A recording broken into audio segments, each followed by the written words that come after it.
Hello বন্ধুরা, আশা করি সবাই ভালো আছেন। অনেক দিন পর আপনাদের সামনে আবারও একটি নতুন ভিডিও নিয়ে চলে এলাম। এটি হচ্ছে একটি আবহাওয়ার খবর। আবহাওয়ার খবরটি কিন্তু খুবই গুরুত্বপূর্ণ হতে চলেছে। কেন গুরুত্ব বলছি বন্ধুরা, তার কিন্তু অনেক কারণ আছে।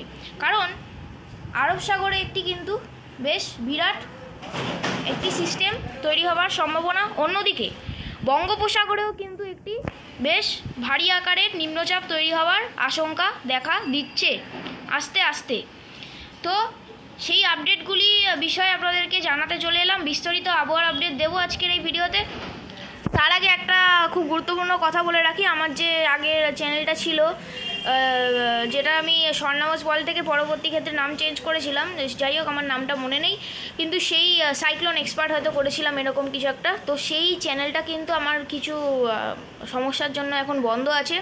তাই আমি আপাতত এই সাইক্লোন ট্র্যাকার বলে আমার যে দ্বিতীয় চ্যানেল, সেই দ্বিতীয় চ্যানেল দিয়ে কিন্তু আপডেট আপনাদেরকে দেব। আর আমি পরে আবার একটি চ্যানেল খুলবো যদি সেই চ্যানেলটিতে আপত্তি হয়ে থাকে, বা সেই চ্যানেলটিকেই আবার রিভাইভ করার চেষ্টা করব।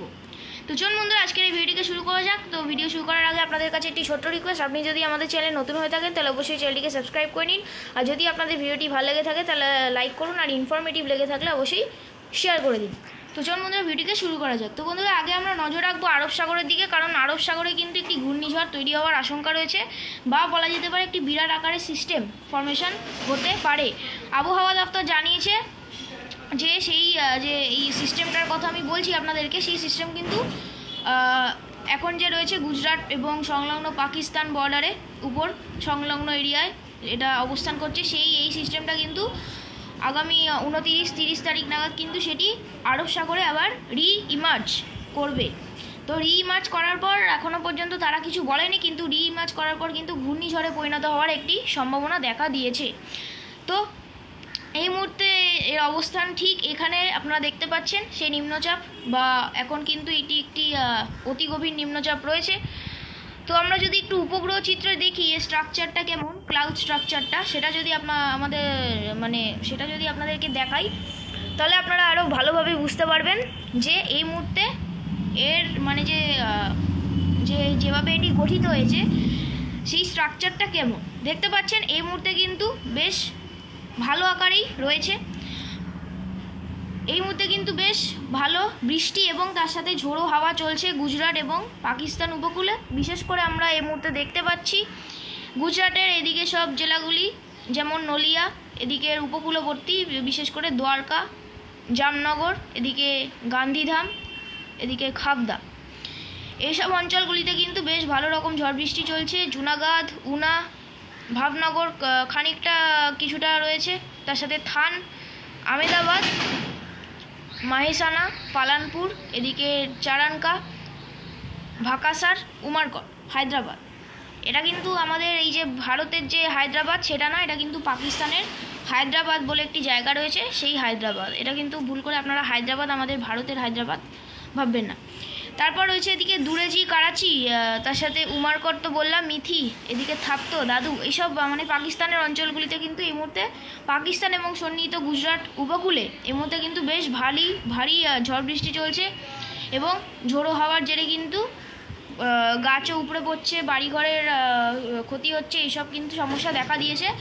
তারপর কিন্তু এর যে প্রভাব সেটা আরও বাড়বে, কারণ আপনাদের বলছি এটি কিন্তু আরব সাগরে ঘূর্ণিঝড় আকারে আবার রি-ইমার্জ করার সম্ভাবনা দেখা দিয়েছে। কেন এই কথা বলছি আপনাদেরকে দেখাবো, তার আগে আপনারা উপগ্রহ চিত্রটা দেখে নিলেন ভালো করে। এই হচ্ছে এই মুহূর্তে স্ট্রাকচার, বেশ ভালো রকম ঝড় বৃষ্টি চলছে গুজরাট এবং পাকিস্তান উপকূলে। তো আমরা যদি ইনফ্রারেড মোডেও দেখাই আপনাদেরকে, তাহলে এই হচ্ছে তার স্ট্রাকচার। তো এবার আমরা চলে আসবো হচ্ছে উইন্ড এবং উইন্ড গাস্টে।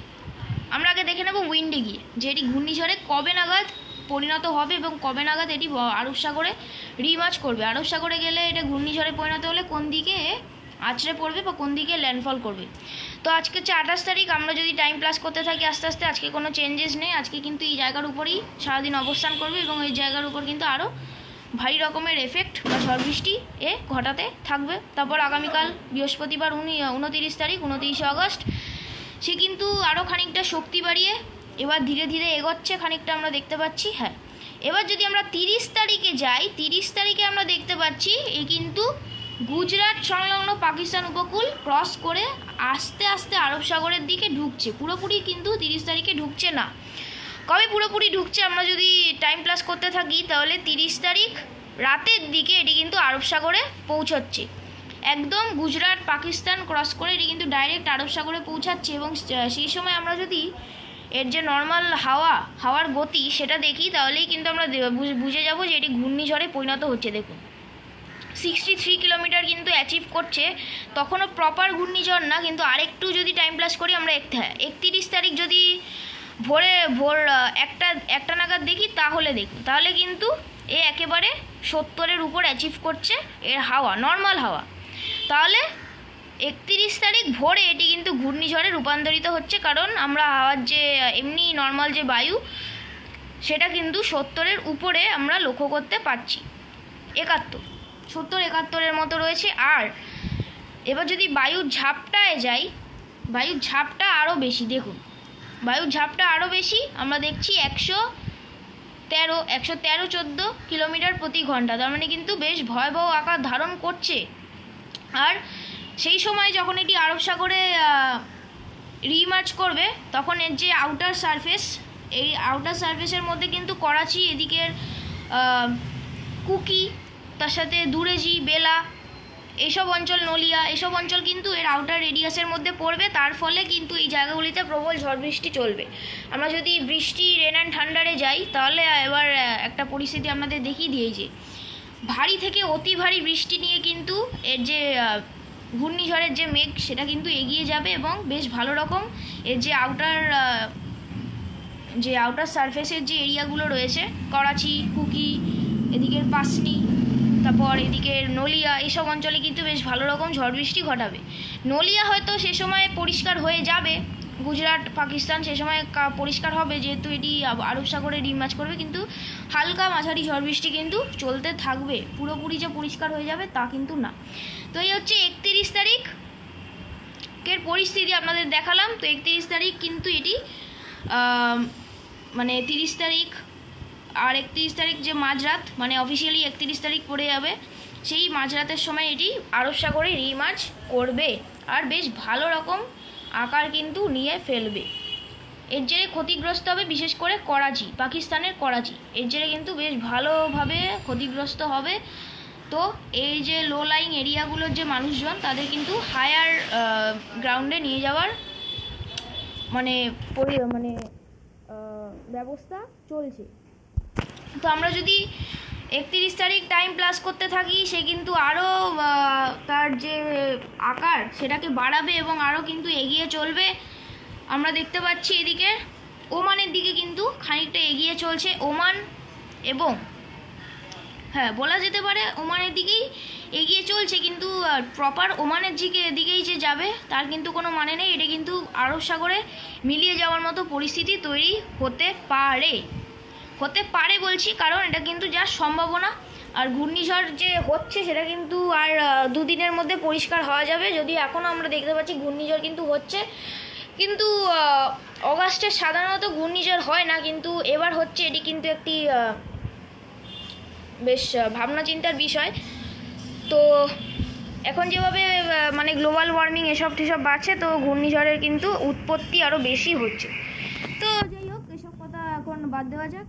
এখন আমরা 31 তারিখে যেটা দেখছি এ কিন্তু বেশ ভয়ানক আকার ধারণ করে এগিয়ে চলছে। আর সে সময় যদি এর হাওয়ার গাস্টিং সেটা যদি লক্ষ্য করেন আপনারা, তাহলে দেখতে পাচ্ছেন খানিকটা হয়তো কমছে 109-110-এ, কিন্তু আকারটা কিন্তু বেশ ভালো রকম দেখছেন। আর যে আই ফরমেশনটা কিন্তু বেশ ভালো।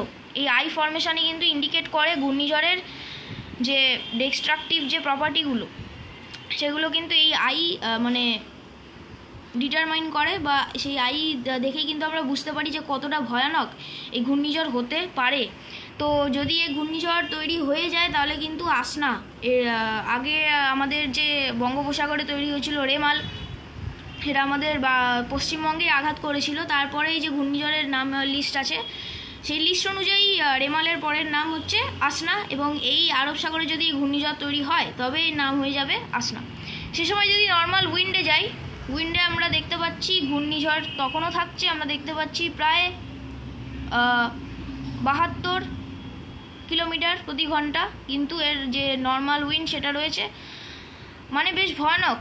ঘূর্ণিঝড় হচ্ছে এই আসনা বলছি এখনও, কারণ বলা তো যায় না, আবার আবহাওয়া চেঞ্জ হতে পারে, দেখা গেল আবার এই গুজরাট পাকিস্তান হয়ে আবার ভিতরে গিয়ে মিলিয়ে গেল, এরকম হতে পারে। কিন্তু এখন আমরা দেখছি ঘূর্ণিঝড় হচ্ছে, তাই আপনাদের বলছি, কোনো কিন্তু আমরা গুজব ছড়াচ্ছি না, যেটা সত্যি ম্যাপে দেখাচ্ছে, মানে দেখানো হচ্ছে সেটাই আপনাদেরকে জানাচ্ছি। তো সেই সময় যদি বৃষ্টি আমরা কতটা মেঘ মানে নিজের দিকে টানবে, টেনে নিয়ে এগোবে, সেটা যদি আমরা সেই সময় দেখি, রেন অ্যান্ড থান্ডারে যাই, রেন অ্যান্ড থান্ডারে গেলে দেখতে পাচ্ছি বেশ ভালো রকম কিন্তু মেঘ সঞ্চয় করে এগোতে থাকবে। আমরা আরও টাইম প্লাস করব, দেখব যে কোথায় গিয়ে অ্যাকচুয়ালি হিট করে নাকি আরব সাগরেই মিলিয়ে যায়। 31 তারিখ দেখুন আমরা টাইম প্লাস করছি, সে কিন্তু 31 তারিখ রাতের দিকে ঘূর্ণিঝড় থেকে আবারও ডিপ ডিপ্রেশনে ক্যাটাগরিতে নেমে যাবে। কারণ দেখতে পাচ্ছি সে সময় কিন্তু আর ঘূর্ণিঝড় থাকছে না, কারণ হাওয়ার যে গাস্টিং সেটাই প্রায় 88 এরকম 90 এরকম থাকছে, মানে খানিকটা তো ঘূর্ণিঝড়ের তকমা তখনও থাকবে। কিন্তু একেবারে যদি 1 সেপ্টেম্বর যাই তাহলে কিন্তু ঘূর্ণিঝড়ের থেকে খানিকটা এক ক্যাটাগরি নিচে নামছে, মানে ডিপ ডিপ্রেশন হয়ে নামছে, এটি দেখতে পাচ্ছেন।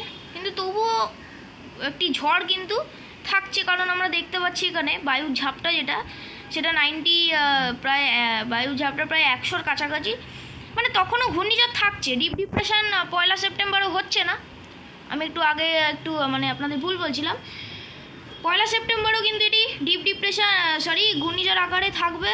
আর কিন্তু ঘূর্ণিঝড় আকারেই যে ল্যান্ডফল করবে সেটা কি হবে সেটা আপনাদের দেখাচ্ছি। দেখুন 1 সেপ্টেম্বর কিন্তু এটি প্রায় 100 কিলোমিটার গাস্টিং রয়েছে, কিন্তু এখানে যদি উইন্ডে যাই, উইন্ডে গেলে কি ঘূর্ণিঝড় থাকছে? দেখুন উইন্ডে গেলে আমরা দেখছি 63, 64, হ্যাঁ তখনও থাকছে ঘূর্ণিঝড়, 1 সেপ্টেম্বর থাকছে। কিন্তু 1 সেপ্টেম্বর যদি বেলা মানে টাইম প্লাস করি তাহলে দেখুন কিন্তু ঘূর্ণিঝড় থেকে আস্তে আস্তে ডিপ ডিপ্রেশনে নেমে গেল। এই যে বায়ু যে গতি সেটা কিন্তু প্রায় 60-এর কাছাকাছি চলে এসছে, 65-র উপরে গেলে আমরা ঘূর্ণিঝড় বলতে পারি।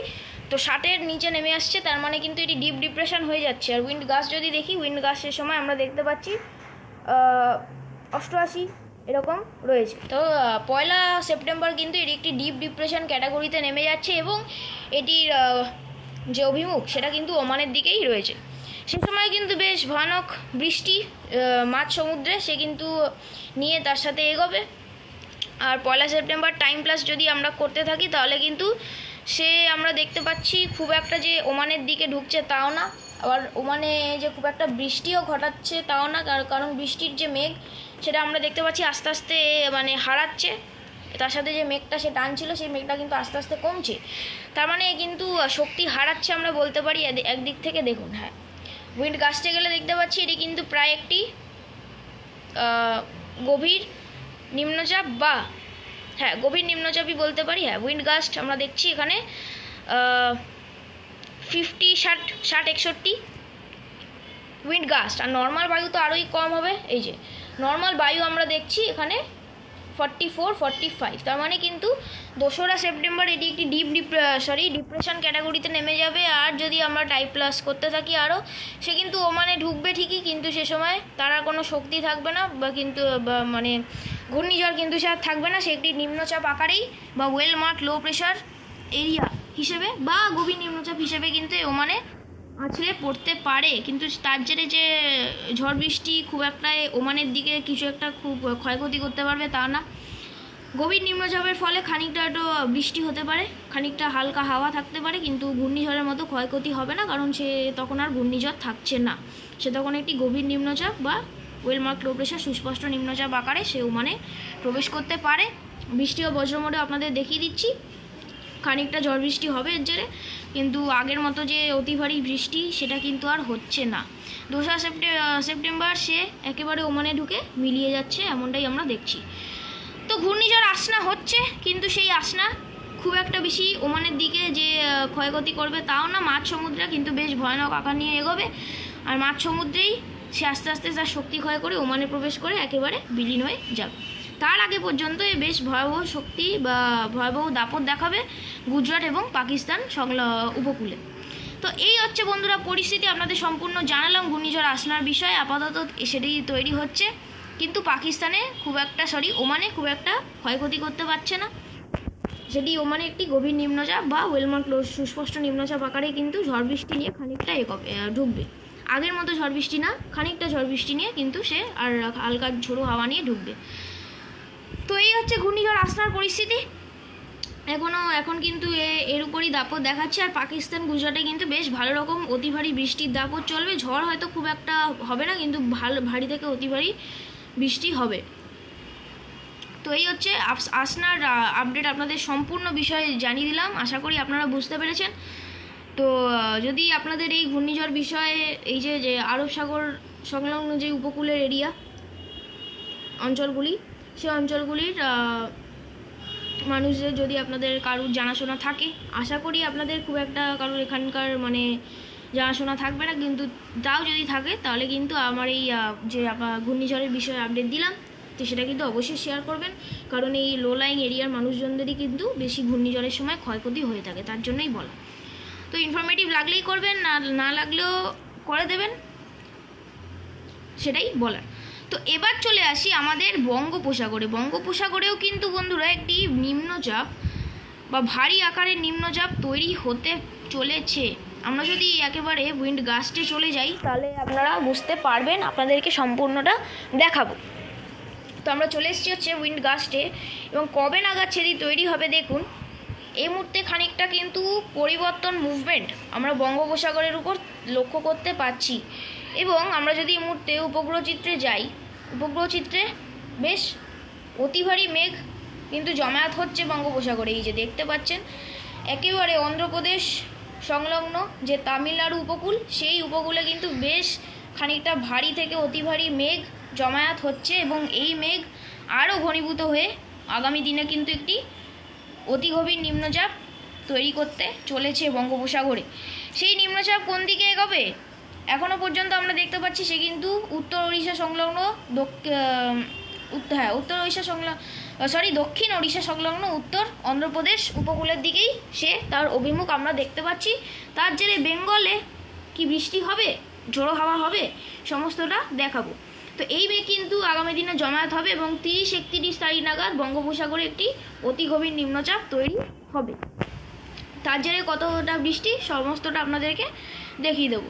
তো আমরা চলে যাবো প্রথমেই উইন্ড গাস্টে, এবং দেখে নেব যে এর যে পরিণতি কি হতে পারে। এই মুহূর্তে কিন্তু আমরা উইন্ড ডাইরেকশানে একটি চেঞ্জ লক্ষ্য করছি। দেখতে পাচ্ছেন হালকা সার্কুলেশন কিন্তু বঙ্গোপসাগরে তৈরি হচ্ছে। এই সার্কুলেশনে কিন্তু আরও ঘনীভূত হয়ে একটি একেবারে ডিপ ডিপ্রেশন বঙ্গোপসাগরে তৈরি করবে। কমে নাগাদ আমরা টাইম প্লাস করতে থাকছি। আজকে 28 তারিখ, সেরকম কিছু চেঞ্জেস নেই। কালকে 29 তারিখ আগামীকাল সকাল নাগাদ আমরা দেখছি এটা কিন্তু তৈরি হচ্ছে একেবারে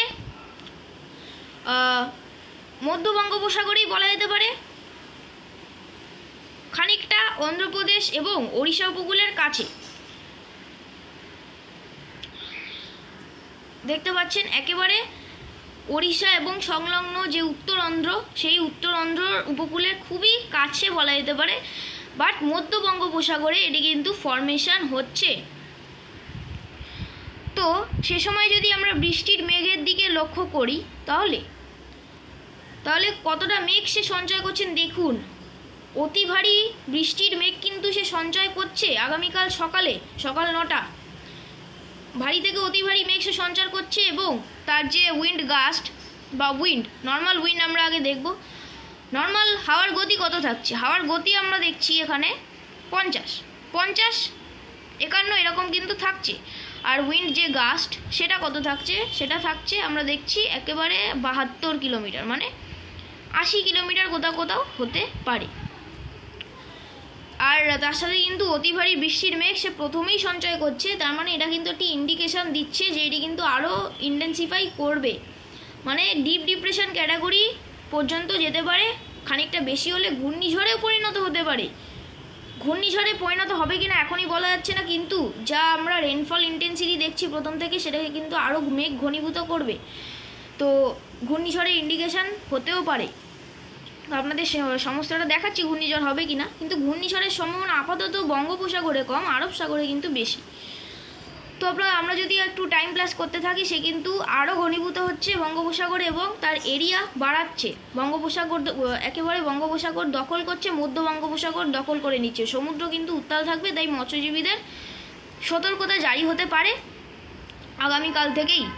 আর আজকে কিন্তু দুপুরের আপডেটে আবহাওয়া দপ্তর সতর্কতা জারি করে দিতে পারে এবং আবহাওয়া দপ্তর কিন্তু বলেছে যে একটি সুস্পষ্ট নিম্নচাপ তৈরি হতে পারে 29 তারিখ নাগাদ। কিন্তু আমরা দেখতে পাচ্ছি যে প্রথমেই সেটি কিন্তু কালকে সকালে হয়তো একটি সুস্পষ্ট নিম্নচাপ, এই যে দেখতে পাচ্ছেন ভোরের দিকে সুস্পষ্ট নিম্নচাপ তৈরি হবে, সকালের দিক থেকে শক্তি বাড়িয়ে গভীর নিম্নচাপে পরিণত হচ্ছে আমরা দেখছি। এবার চলে যাব 30 তারিখ ভোরে। 30 তারিখ কী পরিস্থিতি? 30 তারিখ কিন্তু সে আর একটু এগোচ্ছে, ওড়িশা এবং অন্ধ্র দিকেই এগোচ্ছে। খানিকটা মুভমেন্ট রয়েছে আমাদের পশ্চিমবাংলার দিকে, কিন্তু পশ্চিমবাংলার দিকে যাওয়ার সম্ভাবনা এটি কিন্তু কম।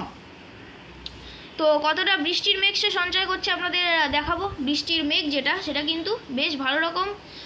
আর বৃষ্টির যে মূল এফেক্ট সেটা কিন্তু অন্ধ্রপ্রদেশের উপরই বেশি পড়বে। এই যে নিম্নচাপে আমাদের পশ্চিমবঙ্গের উপর আপাতত কোনো বৃষ্টির এফেক্ট দেখছি না, ওড়িশার উপরেও খুব একটা দেখছি না।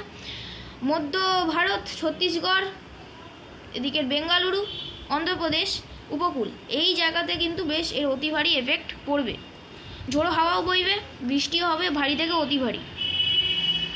তো আমরা দেখছি যে 30 তারিখ কিন্তু এটি একটি গভীর নিম্নচাপ আকারেই থাকছে, একেবারে ওড়িশা সংলগ্ন উত্তরান্ধ্রর কাছাকাছি। 30 তারিখ সকালে আমরা দেখছি এটি কিন্তু মানে ডিপ্রেশন স্টেজে থাকছে। আর হাওয়ার যে ঝাপটা সেটা লক্ষ্য করি, হাওয়ার ঝাপটা দেখতে পাচ্ছি 80-81 কিলোমিটার প্রতি ঘন্টা। আর যে নর্মাল উইন্ড যেটা, সেটা দেখছি আমরা এদিকে 60-এর কাছাকাছি রয়েছে। তার মানে এটি একটি গভীর নিম্নচাপ 30 তারিখে ফর্মেশন হচ্ছে। তার সাথে বেশ ভারী রকমের বৃষ্টির মেঘ কিন্তু সে সঞ্চয় করে এগিয়ে যাবে।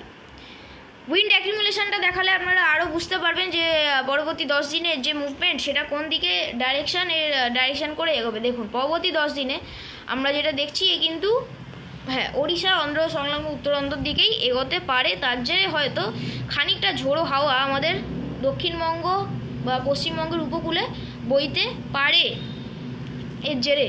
কিন্তু বৃষ্টি খুব একটা হবে না, খানিকটা হয়তো ছিটেফোঁটা বৃষ্টি দিনের সময়, দিনের বেলা এই সময় হতে পারে এর জেরে। কিন্তু খুব একটা যে বেশি বৃষ্টি হবে আমাদের দক্ষিণবঙ্গে তা কিন্তু না। বেশি বৃষ্টি হবে হচ্ছে অন্ধ্র উপকূলে এবং ওড়িশার কিছু কিছু অংশে। তো আমরা চলে আসবো আবার উইন্ড গাস্টে এবং দেখে নেব যে পরিণতি কী হতে পারে। 30 তারিখ আমরা দেখছি দুপুর নাগাদ এটি আরও এগিয়ে চলছে। আর ডিপ্রেশন স্টেজেই থাকছে এটি, ডিপ্রেশন হচ্ছে না, ডিপ্রেশন স্টেজেই থাকছে। 30 তারিখ রাতের দিকে আমরা দেখছি সে কিন্তু আস্তে আস্তে একেবারে উপকূলের দিকে এগিয়ে যাবে।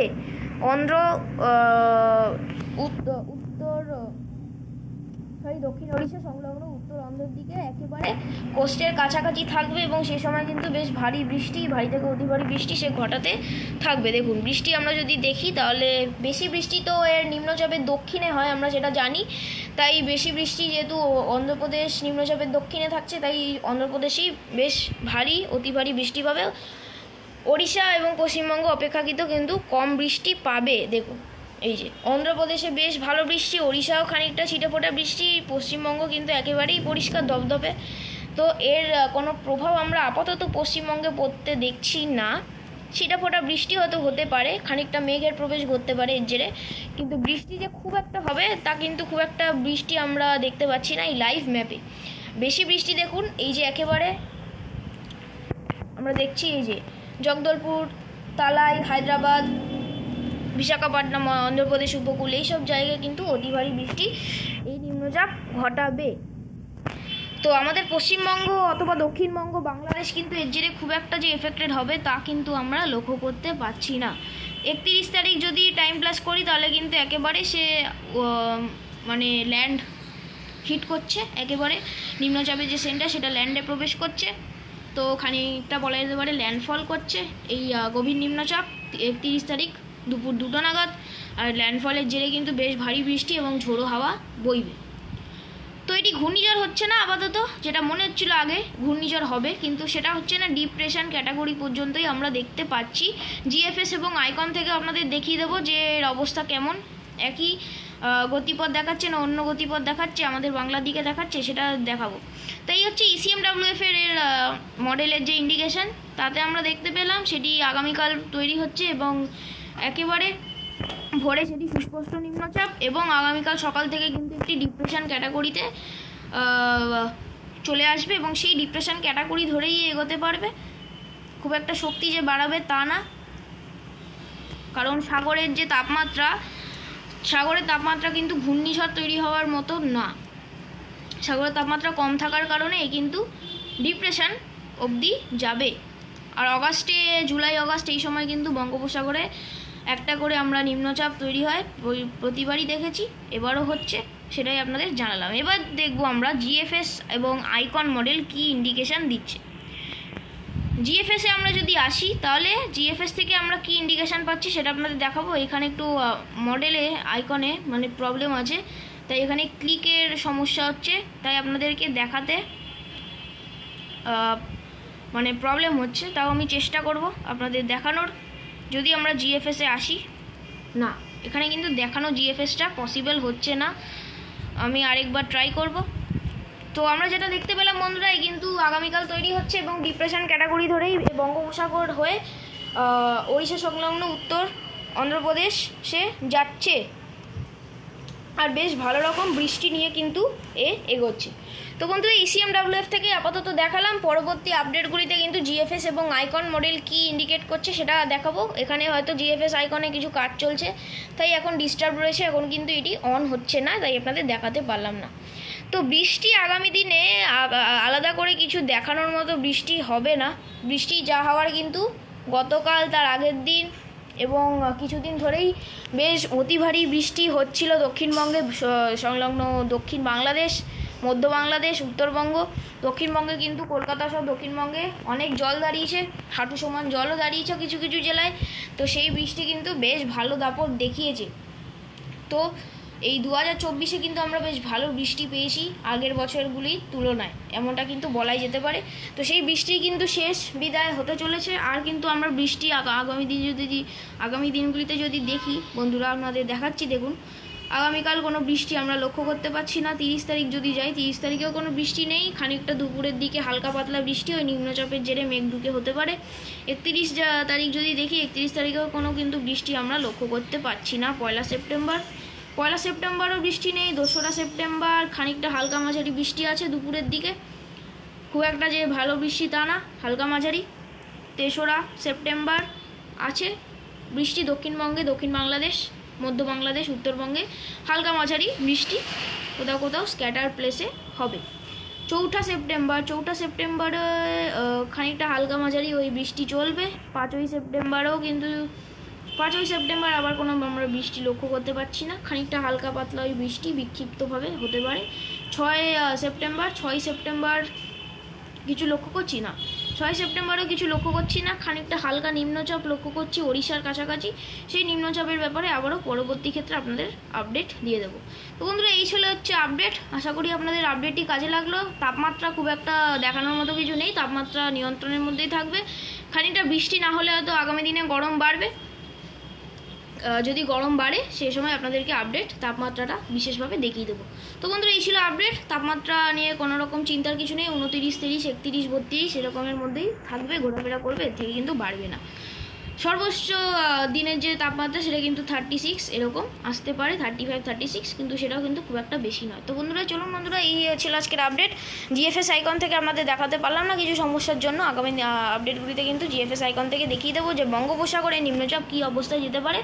আপাতত ECMWF এর যে ইন্ডিকেশন, এটি কিন্তু একটি গভীর নিম্নচাপ হয়ে ভালো রকম বৃষ্টি দিয়ে এটি কিন্তু ওড়িশা সংলগ্ন উত্তর অন্ধ্রপ্রদেশের দিকে এগোবে। অন্যদিকে আরব সাগরে ঘূর্ণিঝড় আসনা আরব সাগর, মধ্য আরব সাগর বা মধ্য সমুদ্রে খানিকটা অতি ভারী দাপট নিয়ে এগোতে থাকবে, কিন্তু ওমানের কাছাকাছি সে যখন যাবে সে কিন্তু আর ঘূর্ণিঝড় থাকবে না, সে একটি গভীর নিম্নচাপ বা একটি সুস্পষ্ট নিম্নচাপ আকারেই ওমানে ল্যান্ডফল করবে, খানিকটা ঝড় বৃষ্টি ঘটাবে। কিন্তু আসনা ঘূর্ণিঝড় হচ্ছে আমরা এতটা কিন্তু দেখতে পেলাম। তো চলুন বন্ধুরা, আবার দেখা হবে অন্য কোনো ভিডিওতে। ততক্ষণের মধ্যে সবাই ভালো থাকবেন, সুস্থ থাকবেন। আর আমার এই চ্যানেলটিকে কিন্তু অবশ্যই সাবস্ক্রাইব করে নিন। আর যদি কোনো অসুবিধা হয় আমি কিন্তু আগের চ্যানেলটিকে রিভাইভ করার চেষ্টা করবো বা নতুন চ্যানেল ক্রিয়েট করবো। তো চলুন বন্ধুরা, নতুন চ্যানেল যদি আমি ক্রিয়েট করি আপনাদেরকে অবশ্যই ইনফর্ম করে দেবো কমিউনিটি পোস্টের থ্রুতে বা কোনো ভিডিওতে। তো এই পর্যন্তই, আশা করি সবার ভালো লেগেছে। ভালো লাগলে অবশ্যই লাইক শেয়ার সাবস্ক্রাইব করুন চ্যানেলটিকে। তো এরকম আপডেট কিন্তু আপনারা প্রতিনিয়ত পেতে থাকবেন। সবাই ভালো থাকবেন এবং সুস্থ থাকবেন। টাটা।